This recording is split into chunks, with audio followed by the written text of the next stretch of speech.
Aí ele explicou que se eu fizesse tratamento direitinho, eu chegaria aos meus 15 anos, eu faria uma festa de 15 anos.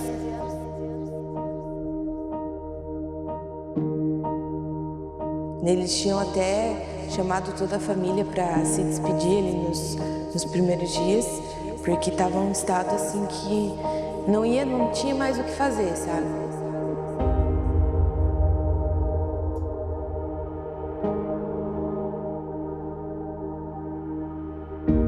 E aí eu comecei a pedir muito para Deus, me dá um sinal. Por que você me quer aqui?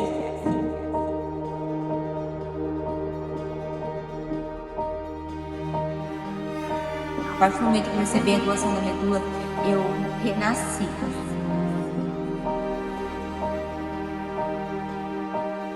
A gente tem a mania de achar que as coisas só acontecem com os outros e nos esquecemos que nós somos os outros para muitos.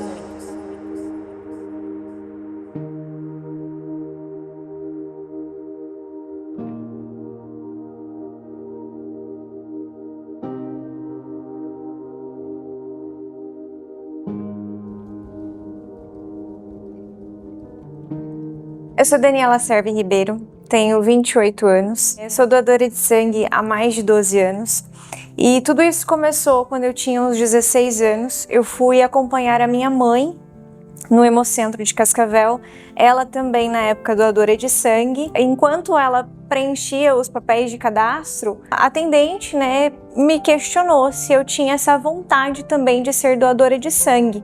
Mas na época menor de idade, eu não sabia dessa possibilidade de que os pais ou responsáveis eles podem autorizar essa doação. Como eu já estava com a minha mãe em posse de todos os documentos, eu olhei para ela e falei: quero fazer isso junto com você hoje aqui. Então, neste momento, foi a minha primeira doação de sangue ao lado da minha mãe. Depois disso, consequentemente, a cada 3 meses, ou um período um pouquinho maior, eu sempre frequentei o Hemocentro para continuar essa doação de sangue. Eu sou Eliane Avancini, eu sou assistente social, já há quase 20 anos aqui no Hemocentro. A minha função é a captação de doadores de sangue e de medula óssea. Para doar sangue, a gente sempre faz a orientação. Se você tem boas condições de saúde, você pode doar sangue. São inúmeras causas que impedem a doação de sangue. Então existem as causas definitivas, tem gente que nunca pode doar sangue. Por exemplo, quem teve câncer, alcoolismo crônico, pessoas que têm algum problema sério de coração, são pessoas que não podem doar sangue. Quem já teve contato com o vírus da hepatite, doenças infecto-contagiosas, esses nunca poderão doar sangue. E existem os impedimentos temporários. Por exemplo, eu estou com gripe, então eu tenho que melhorar. Após 7 dias da cura total, eu posso doar sangue. Tomou vacina, está tomando algum medicamento, então impede por um tempo. Por exemplo, uma pergunta muito frequente: quem fez tatuagem ou piercing? Após 6 meses pode doar sangue, então tem um impedimento temporário. Pode doar, mas tem que esperar um tempo. Venha ao Hemocentro bem alimentado, isso é bem importante. Às vezes as pessoas confundem e pensam que tem que ser em jejum. Não pode. Tem que estar bem alimentado, bem hidratado, tomar bastante água já no dia anterior. Aqui o doador, ele vai passar por uma avaliação clínica. Primeiro ele vai fazer seu cadastro, ele vai fazer uma avaliação clínica onde o médico, o triador, ele vai fazer várias perguntas para conhecer esse doador. E aí vamos fazer um teste de anemia, para ver hemoglobina, pressão arterial, peso, temperatura e essa conversa com o triador. Se está tudo bem, e ele já vai fazer a sua doação de sangue. Então a doação de sangue é muito tranquila, é muito segura. Após a doação, então o doador já está liberado para fazer o seu lanche e voltar. Se for mulher, pode voltar dali 90 dias fazer a doação. A mulher pode doar 3 vezes durante o período de 1 ano. O homem pode doar 4 vezes no período de 1 ano, dando um intervalo um pouquinho menor, 60 dias. Este sangue parece comum, mas ele carrega muito mais que glóbulos e plaquetas. Ele carrega histórias.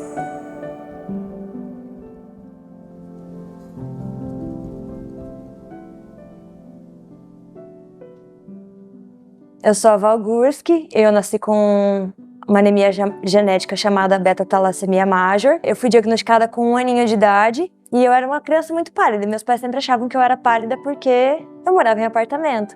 Aí um dia eu tive uma alergia de pele, meus pais me levaram no pediatra. Aí o pediatra falou, vamos tratar a alergia, mas ela tá muito branca. Meus pais falaram, ela é assim. Não, o médico insistiu que eu tava muito pálida. E resolveu pedir um exame de sangue simples, um hemograma. No hemograma constou que eu tava com uma anemia muito grave. Tipo, tinha que estar até 12, 13, mais ou menos, a hemoglobina. E tava 5 e pouco. E era uma anemia, assim, muito grave mesmo. Aí ele falou, vou passar uma bolsa de sangue, porque não tá normal isso, mas a gente vai investigar pra ver o que que é. Eu recebi uma bolsa de sangue e era pra normalizar, mas não normalizou. Continuou baixíssima a minha hemoglobina. Daí ele me passou mais uma bolsa de sangue. Aí eu continuei com a hemoglobina muito baixa e ele investigando, não conseguia identificar o que que era. Daí falou, eu acredito que seja leucemia. E encaminhou a gente para Curitiba para fazer a biópsia da minha medula, com a suspeita de leucemia. Chegando em Curitiba, eu e meus pais, né, a gente caiu nas mãos de um médico muito bom, um hematologista, e ele começou a conversar com os meus pais. E através dessa conversa com os meus pais, ele chegou à conclusão que eu não tinha leucemia, e sim talassemia. Porque a talassemia é uma doença que vem da origem do mar Mediterrâneo. Sabiam que era leucemia, sabiam que era um diagnóstico difícil, mas conheciam, já tinham ouvido falar. Talassemia foi um palavrão para os meus pais, então foi muito mais pesado o diagnóstico da talassemia. Aí o médico explicou que eu ia precisar receber sangue com frequência, explicou o que era talassemia para os meus pais, e minha mãe se apavorou, meus pais se apavoraram, porque, meu Deus, meu bebezinho, o resto da vida vai ter que receber sangue. Aí ele explicou que se eu fizesse tratamento direitinho, eu chegaria aos meus 15 anos, eu faria uma festa de 15 anos, convidaria ele para essa festa. E foi o que aconteceu. Eu, recebendo sangue periodicamente, eu fiz a minha festa de 15 anos. A talassemia é uma anemia genética, uma deficiência na medula óssea, que a nossa medula óssea é a nossa indústria do sangue. Ela é o tutano, né? Aquele líquido que corre dentro dos nossos ossos largos. E ela que produz as nossas células sanguíneas. E no meu caso, quem tem talassemia, produz essa célula defeituosa. Então, os glóbulos vermelhos, que são as hemácias, aquela parte vermelha do sangue, a medula óssea produz com defeito. Produz deformada e com pouca hemoglobina. E a hemoglobina é uma proteína que segura o oxigênio. Então, sem oxigênio, essa célula não consegue sobreviver, ela é defeituosa e ela acaba morrendo antes do tempo. Então, uma pessoa normal que não tem o diagnóstico, a medula óssea produz a célula sanguínea, essa célula sanguínea perfeita cai na corrente sanguínea e vive em média de 120 dias. Esse é o ciclo natural de uma célula saudável. Como a minha é defeituosa, não tem hemoglobina, consequentemente não consegue segurar o oxigênio, ela acaba morrendo antes. Então, com 15, 20 dias, ela começa a se destruir. Por isso que eu preciso receber sangue com frequência. Aí eu brinco que eu sou tipo um carro, eu tenho que abastecer, eu vou lá e encho o tanque, né?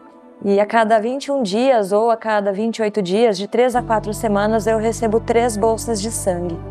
E vai ser assim pro resto da vida. E há pacientes que precisam fazer transfusão de sangue a vida toda, a cada 21 dias ou 30 dias, né? Por exemplo, a talassemia major. Então, o que a gente precisa fazer para esses pacientes que usam muito sangue? A gente precisa fenotipar o sangue, né?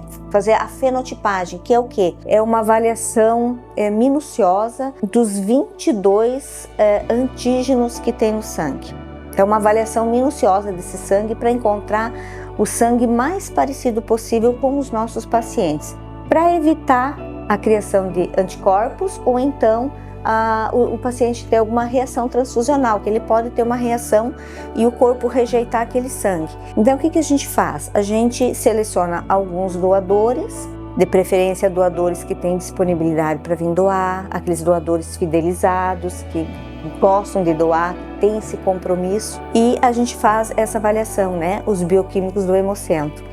E aí, quando a gente identifica um doador que dá essa compatibilidade, a gente orienta ele, convida para fazer a doação em torno de 10, 15 dias antes da transfusão do paciente. Eles vêm, fazem a doação, essa bolsa já é identificada com o nome do paciente.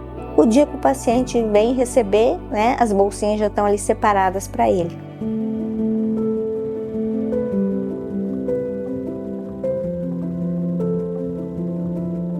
Eu me chamo Franciele, tenho 40 anos e eu sou cadeirante vi amputada há 12 anos. Se alguns anos atrás alguém me falasse que um dia eu iria me tornar uma pessoa cadeirante, eu certamente surtaria. Eu ia, inclusive, achar que eu não ia saber viver assim, porque eu sempre fui muito ativa. Há 12 anos eu sofri um acidente de trânsito. Inclusive, eu estava vindo para a cidade que eu resido hoje, Três Barras do Paraná, que na época eu morava em Francisco Beltrão e viria para cá em um casamento. Na semana que antecedeu o casamento, eu na época trabalhava em 2 empresas, uma em Francisco Beltrão e outra em Nova Esperança do Sudoeste, que é onde a minha sogra reside. Quando eu cheguei lá, minha sogra, que tem uma loja, ela tinha um pacote bem grande na porta dela, endereçado para mim. E eu pedi para ela, né, vó, do que se trata? Então ela falou, esse aqui é o presente de casamento que você vai levar. Eu falei, não, mas eu escolhi o presente de casamento lá em Beltrão, vou levar tal coisa. Ela falou, não, você vai levar esse, porque um dia a noiva, ela esteve aqui na loja e ela gostou muito desse presente, desse edredom. E aí a Zenaide fez o pacote, você vai levar para ela como presente de casamento. Eu confesso que eu não gostei nem um pouco daquela atitude naquele momento, porque eu já tinha escolhido outra coisa, sabe? E aí, mas eu não quis contrariar e tal, eu acabei colocando no banco de trás da caminhonete, que eu estava naquela semana, inclusive com a caminhonete do meu esposo. Foi a primeira e única vez que ele emprestou o carro para mim, que eu fiquei com a caminhonete dele, que tinha dado problema no meu carro e ele me deixou com a caminhonete dele. Não, olha, é tudo Deus mesmo, né? Porque foi a primeira e única. Ele falou, amor, adapta a caminhonete que eu quero dirigir. Ele falou, não, a última vez que tu pegou minha caminhonete deu PT, então esquece. Coloquei aquele pacote no banco de trás da caminhonete, rodei com ele mais uns 2 dias e no sábado eu saí de manhã, por volta das 6 horas de Nova Esperança. Quando eu entrei nessa reta que estava em obras, naquele recorte do asfalto, eu me perdi em cima e quando eu fui sair dali, em vez de eu seguir em linha reta, eu fui para mata. Eu entrei numa mata que tinha e eu atingi uma árvore de frente do lado do motorista e a caminhonete rodou. Ao rodar, ela abriu a lataria da porta do motorista até o câmbio de marchas. Daí ali eu já levou uma das minhas pernas, né? E a outra ficou totalmente destruída. Os fatos que eu relato são as pessoas que me socorreram, que contaram para mim. A primeira delas é uma mulher. Ela inclusive estava grávida na época. Segundo o que ela me contou, ela tinha feito um curso de primeiros socorros na empresa uma semana antes. E que ela fez esse curso também muito a contragosto, porque ela, como era do setor administrativo, achou que não precisava e tal. E foi o que ela aprendeu lá que ajudou a desobstruir as minhas vias, a fazer com que eu voltasse naquele momento. E aí, segundo ela me relata, eu tentei sair da caminhonete, tentava tirar o cinto, não consegui. E tentei descer, fiquei presa pelo cinto. Até um tempo atrás eu tinha marca aqui no pescoço, porque eu queria procurar pelo meu pé. Então isso mostra que eu já tinha ciência de que pelo menos uma das pernas, um dos pés eu não tinha mais ali. Então eu pedia para que me ajudasse, para que fosse comigo procurar o meu pé, que eu queria o meu pé de volta e tal. E aí as pessoas que foram parando, uma a uma, teve um papel fundamental ali, sabe? Ninguém sabia exatamente o que fazer, mas todos eles buscaram me ajudar de alguma forma. E o que fez os primeiros atendimentos foi um policial rodoviário, que ele estava seguindo para o trabalho dele. Segundo ele, também não ia parar, mas uma pessoa o forçou a descer.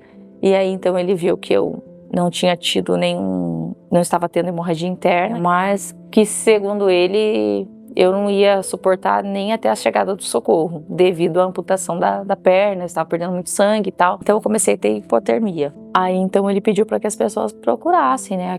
Tinha 2 pessoas que ficaram comigo mais tempo, para que elas procurassem algo que pudesse me aquecer ali até que o socorro chegasse. E lá estava aquele pacote grande, intacto, no banco de trás da caminhonete. Um edredom. Um edredom bem branquinho. Foi ele que me aqueceu, que me manteve aquecida até que o socorro chegasse. Então, ali já vai mostrando quanto Deus foi agindo dentro da minha história, entendeu? Se eu tivesse levado o presente que eu havia escolhido antes, certamente ele não teria me ajudado em nada, né? Então, assim, desde as pessoas, os itens, tudo foi calculado para que eu sobrevivesse. Eu fui socorrida ali no Salto do Lontra e encaminhada para o Hospital Regional de Francisco Beltrão, que dá aproximadamente 60 quilômetros do local do acidente até o hospital. Chegando lá, foi no centro cirúrgico que os médicos perceberam que eu não só tinha perdido a perna direita, mas também seria impossível que salvassem a minha perna esquerda. Eu, obviamente, perdi muito sangue, né? Antes deles chegarem para mim me socorrer, durante o percurso, que por mais que estivessem contido, foram 2 amputações, né? Eu pedia muita água. Quando dizem minhas amigas que me receberam, que estavam no hospital com a minha chegada aqui, eu pedia, pelo amor de Deus, eu só preciso de água, de água. E hoje eu sei que isso é uma consequência da perca excessiva de sangue, né? Sede.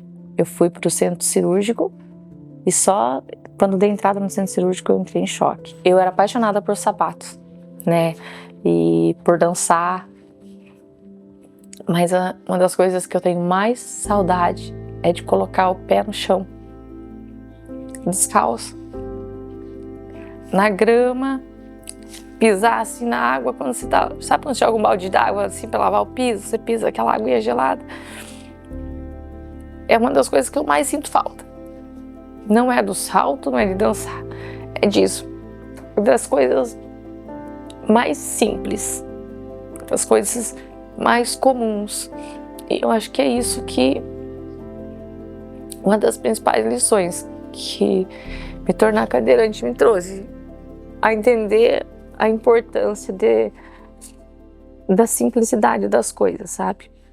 O O negativo é o doador universal e também quem é O negativo só pode receber esse tipo de sangue. Então a gente tem sempre um cuidado especial com essa tipagem por conta disso. Quando chega um paciente grave no hospital por acidente ou por qualquer situação, que não dá tempo de fazer a tipagem dele, a gente tem que enviar o O negativo, né?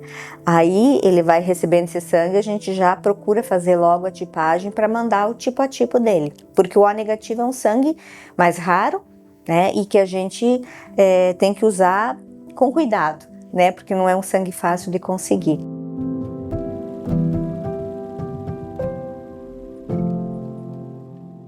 Meu nome é Stephanie, eu tenho 24 anos. Eu tive um rompimento da bolsa com 21 semanas. Minhas vidas começaram a mudar no dia 9 de março de 2025, quando a minha bolsa rompeu prematuramente por conta de uma infecção não detectada.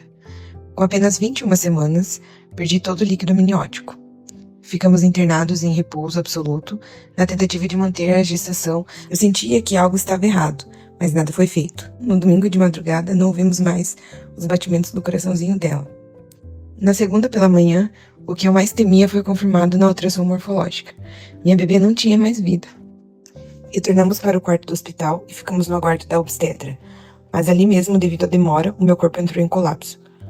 A infecção que não foi controlada causou o falecimento da Catarina e me levou a um choque séptico. Foram quase 5 horas em trabalho de parto induzido e sem sucesso. Quando as minhas forças se esgotaram, eu fui encaminhada para o centro cirúrgico, com o futuro incerto. Passei horas em cirurgia e a minha situação era de extrema gravidade.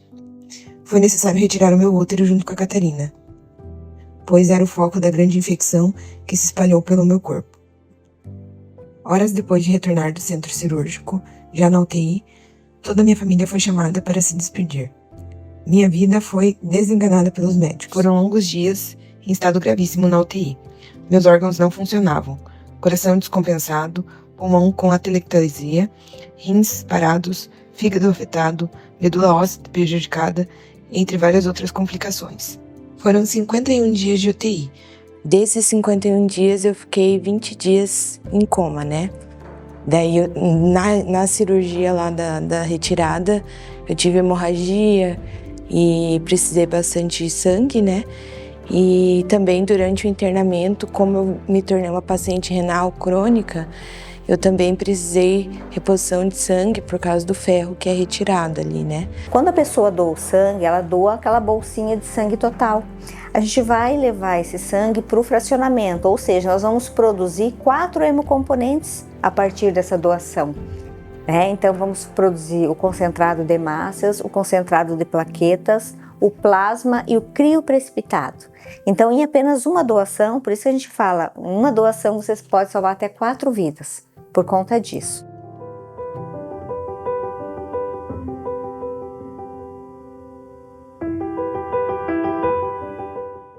Meu nome é André Ferreira da Silva Soares, tenho 43 anos, nasci em Penápolis, no estado de São Paulo, no interior.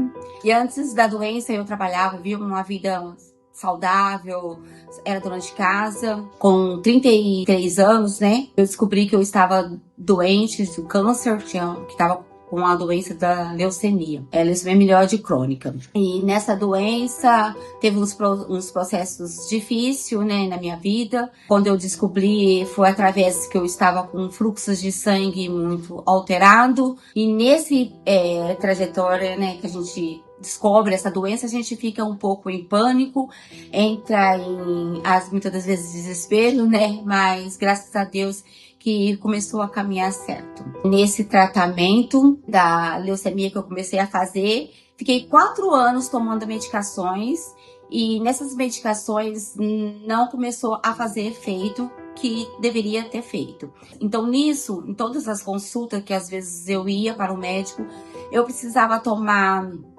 bolsa de sangue. Então, muitas das vezes eu ia na consulta e tinha que dar a consulta já ir para o hospital, que é em São José do Rio Preto, né?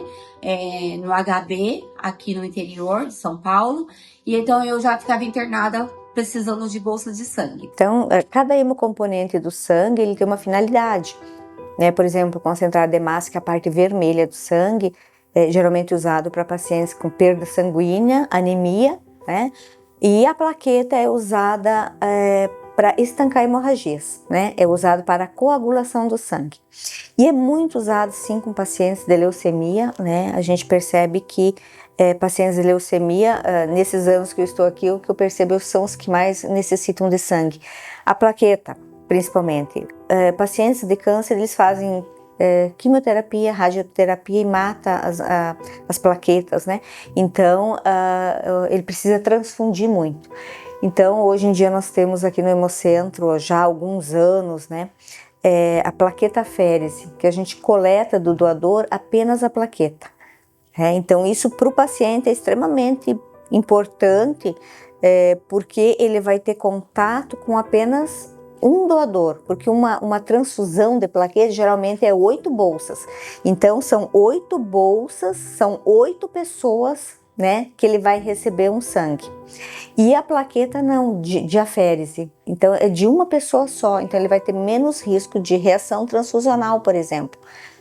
E nós temos essa máquina que a gente faz de 2 a 3 plaquetas aféreses por dia, para poder atender essa demanda grande, que geralmente a demanda maior é por pacientes oncológicos, né, de leucemia. Enquanto eu estava preenchendo os meus dados, a atendente comentou sobre o cadastro no Redome, que é um site que tem todas essas informações de doadores de medula óssea, né? A gente, com um mínimo de informação que tínhamos na época, a gente só falou, tá bom, já que estamos aqui. Ao mesmo tempo em que ela fez o meu cadastro no Hemocentro, ela também fez o nosso cadastro no Redome. E enfim, a gente só fez mesmo o cadastro e pronto, aquilo ficou. Então, anos se passaram, mesmo fazendo a doação de sangue regularmente, anos se passaram, então mais ou menos 8 anos depois disso, a gente teve o primeiro contato do Redome mesmo em relação à doação de medula óssea. A doação de medula, sim. Hoje em dia, para se cadastrar, tem que ter de 18 a 35 anos. O doador que tem boas condições de saúde, ele vem ao Hemocentro com um documento e manifesta esse desejo. E aí a gente vai orientar, tem um termo que ele vai ler, né, para saber se ele está dentro mesmo dos critérios para ser doador de medula. A gente vai coletar 5 ml de sangue apenas. Esse sangue ele vai ser enviado para um laboratório de genética, né, para fazer um exame chamado HLA. Os dados desse HLA ele vai ficar no Redome, que é o Registro Nacional de Doadores. Fica lá no Rio de Janeiro. Então, esse doador, ao fazer, ele só faz uma vez na vida esse cadastro, tá? Porque é um cadastro nacional. Esses dados vão ficar nesse registro até os 60 anos dele, né? Ele vai cadastrar até os 35, mas ele fica até os 60 no cadastro. Se nesse tempo aparecer algum paciente compatível com ele, aí ele vai ser chamado, né? Muitas pessoas se cadastram e nunca são chamadas, porque é difícil mesmo existir, né, pessoas com o mesmo HLA. Aí os meus médicos viu que o caso estava sendo mais grave e resolveu colocá-lo no banco de espera. No banco de espera para que eu possa esperar um doador. Só que na doação foi muito difícil, porque sabe que é complicado, né? É demorado, né? O transplante um doador, né? Porque, se eu não me engano, se eu não estiver enganada, 100 mil pessoas numa chance. E quando eu fui para a fila de espera, os médicos falaram assim que poderia eu conseguir o doador ou não poderia, porque eles são bem sinceros nessas partes. Com 3 meses eu consegui uma doador de medula, que foi a Dani, né? E nisso o médico me chamou, dizendo que eu tinha essa possível doadora, que eles iam entrar em contato ainda com ela, e então eu tinha que aguardar. E nessa aguarda a gente fica um pouco meio apreensiva, né? No momento, com medo, né? Até mesmo da doadora não aceitar. Que os médicos dizem, né? Que talvez ela estaria na fila de espera para doar, mas ela também poderia recusar a não querer ser mais a doadora, né? Então, depois de 8 anos cadastrada no Redome, eu comecei a receber várias ligações no meu celular com DDD 11. E é aquilo, eu ignorava sempre, achando que era plano de celular, banco me ligando, então eu sempre ignorava. Só que naquele momento eu recebi mais de 5 ligações, uma atrás da outra. Eu falei, alguma coisa tem de errado, porque era sempre o mesmo número me ligando. E eu lembro que eu estava pronta para almoçar, e aí eu atendi o telefone. E aí ela me questionou, é a Daniela? Eu falei, sim. Ela falou, eu sou fulana aqui do Redome. Quando ela falou Redome, eu já me assustei, porque realmente era uma ligação que eu não esperava em momento algum da minha vida. E aí ela se identificou e aí confirmou alguns dados. Ela falou, meu contato porque a gente está com uma paciente e você é uma possível doadora compatível com ela. E eu gostaria de saber se você quer dar continuidade no processo, se você tem interesse em continuar sendo doadora voluntária. E aí, naquele momento, eu fiquei bem assustada. Confesso que eu tremi um pouco, eu chorei, eu me emocionei, porque realmente era uma ligação que eu não esperava receber. E aí, só que o procedimento, todo esse processo, na verdade, ele é um pouco mais demorado por conta, porque a gente precisa confirmar a compatibilidade, né? Então, o primeiro processo eu fui até o Hemocentro de Cascavel para fazer uma coleta de sangue, para fazer todos esses exames e confirmar a compatibilidade. Então, a Eliane, do Hemocentro aqui de Cascavel, assistente social, ela que cuidou de todo o meu processo aqui. Então, depois, passaram-se vários meses e eu não tive nenhum retorno dessa ligação. Mais ou menos uns 6 meses depois, 6, 7 meses depois, uma nova ligação. E aí veio a notícia de que eu era 100% compatível com a paciente. E a todo momento eles te questionam, porque eles precisam dessa confirmação. Então, você quer continuar? E eu a todo momento, sim, eu quero continuar. O que for preciso eu vou fazer. Quando eu recebi a notícia que a doadora tinha aceitado a proposta de doar a medula para mim. Assim foi o processo bem rápido, em 3 meses. Já fizemos os exames, tudo para poder internar. Fiquei no hospital, né, para poder receber a medula da Dani. Comunicou a Dani que fez os processos, né, tudo que tinha que ser feito. Arrancaram, né, a medula da Dani lá e congelaram e mandaram para mim. Mas foi um momento bem difícil, mas eu ficava feliz por devido ter conseguido o doador. E nesse período de tempo, eu comecei a ficar melhor. Aí deu 1 ano e 6 meses que eu poderia conhecer a Dani. E não conheci, por causa que eu estava com um processo ainda em encaminhamento. Então, no meu caso, ficou 1 ano e 8 meses ainda para eu poder conseguir conhecer a Dani, né? Eu rapidamente queria conhecer a Dani, né? Porque é uma pessoa, uma doadora que salvou a minha vida, né? Deu prazo de 18 meses. E aí o Redome mesmo entra em contato com a gente. Eles enviam um documento, uma declaração que você precisa assinar, que você se compromete, então você autoriza essa troca de contatos. E no mesmo dia em que eu assinei o documento, eu já recebi o número de WhatsApp da Andrea. Eu acho que eu fiquei tão nervosa que eu chamei ela como se fosse uma amiga qualquer. Oi, tudo bem? E ela falou, tudo bem, mas quem é você, né? E aí eu falei, e agora? Como que eu me identifico? Quem sou eu para ela? Eu falei, Andrea, eu sou a Daniela, doadora de medula óssea. E aí ela falou, meu Deus, eu esperei tanto por essa mensagem. E ali eu já comecei a chorar. Chorei, eu chorava daqui e ela de lá. E aí a gente, nessa ansiedade de conhecer, a gente começou a trocar muitas mensagens.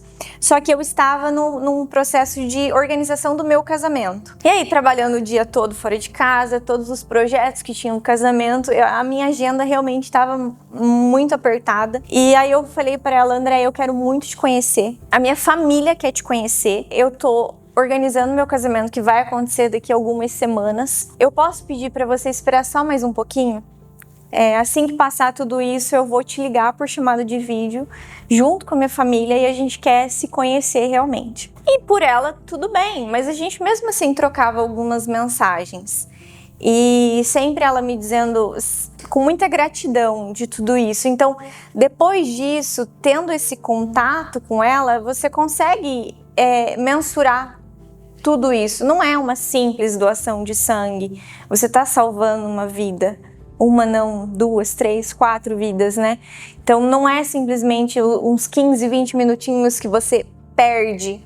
Você está doando vida. E nisso, o esposo, a mãe dela, entrou em contato comigo e perguntou se eu queria gravar um vídeo para mandar para Dani, em homenagem a Dani, no dia do casamento dela. E eu falei que eu tinha desejo de estar indo, né, de conhecer a Dani.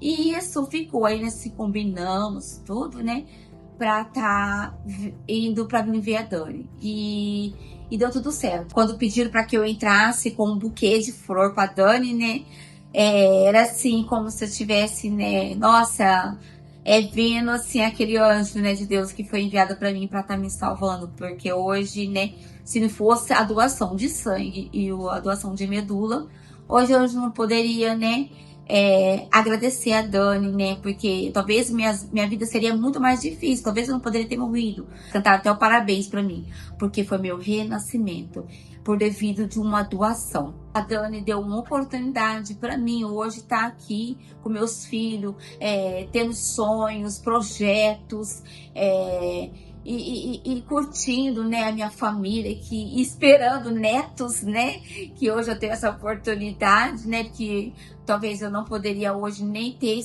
esses pensamentos, devido uma medula.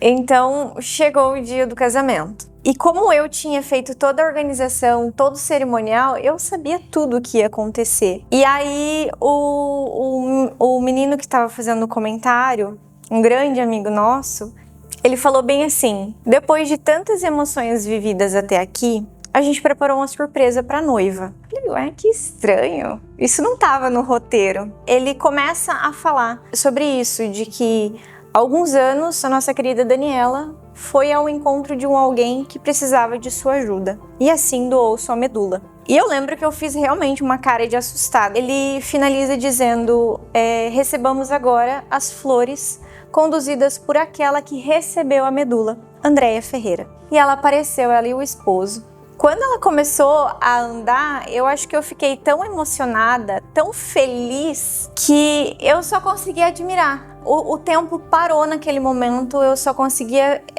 enxergar a Andréia vindo até mim. E aí, quando ela me abraçou, eu acho que ali eu senti o real significado da minha existência aqui também. Eu sempre tive comigo que eu gostaria de fazer o bem para alguém. E naquele momento eu tive essa oportunidade, porque eu abracei a Andréia. Depois de toda essa emoção, quando acabou de fato a cerimônia, ela olhou para mim e falou assim, você é linda e eu só tenho que agradecer a sua vida, porque foi a sua vida que me salvou. E hoje eu posso viver com a minha família e ver o meu filho crescer. O filho mais novo dela tinha entre 6 ou 7 anos. E aquilo foi um choque para mim. Porque eu volto a dizer, eu sabia que aquilo era importante, mas eu não entendia a grandiosidade de tudo aquilo até abraçar ela. Procurem conhecer como que funciona, o porquê da doação de sangue, quais os benefícios, quem recebe, o porquê que recebe, quantas pessoas recebem, porque são pessoas que realmente estão precisando e você tem vida que corre nas suas veias.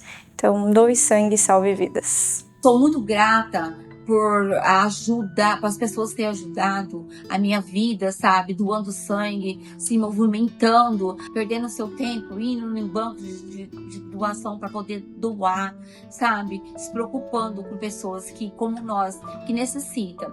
Que a Dani deu uma oportunidade para mim hoje estar aqui. Talvez eu não poderia hoje nem ter esses pensamentos, devido uma medula. E é só ir lá, né, no banco, estar disponível e ali esperar para você salvar uma vida.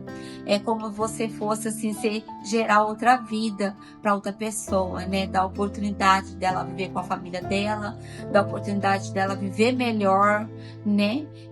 A oportunidade dela ter uma condição de vida mais saudável. Então, e saber que um pouquinho teu, do sangue teu, você pode fazer isso. Doe medula, você vai salvar muitas vidas. Fica um convite, né? Para que quem não é doador de sangue, que passe a ser. Porque assim, a gente tem a mania de achar que as coisas só acontecem com os outros. E nos esquecemos que nós somos os outros para muitos. Então assim, da mesma maneira que eu jamais imaginei que fosse precisar e precisei, você também pode precisar. Hoje, amanhã, ou um ente querido. E por que só naquele ato, naquele momento de dor, tomar essa atitude de doar sangue para repor? Por que não salvar uma vida, fazer diferença na vida de outra pessoa? É um ato tão simples. Você vai ali, doa o sangue, ganha um cafezinho depois, entendeu? E ajuda a outra pessoa. É importante a doação de sangue, porque ela salva vidas, salvou a minha. O ideal é as pessoas doarem, quem pode, né, e quem consegue fazer a doação de sangue, porque ajuda, às vezes, não só quando que um próximo precisa, mas também para ajudar outras pessoas, né? Para mim, sem o doador de sangue, eu não estaria aqui. Eu dependo do doador de sangue. Eu falo que meus pais me deram a vida, mas são os meus doadores de sangue que mantêm a minha vida. E é graças aos doadores de sangue que eu tô aqui com 37 anos hoje. Sou arquiteta, urbanista, sou empresária, trabalho, tenho uma vida normal, vou à academia. E é graças aos doadores de sangue que eu tenho qualidade de vida. É importante as pessoas terem essa consciência, né, do quão é importante, porque é o sangue deles que está correndo em mim. Né? É o sangue de um estranho que corre na minha veia. E sem esse sangue eu não estaria aqui. Esse documentário levou aproximadamente 40 minutos, o mesmo tempo que você leva para salvar até 4 vidas.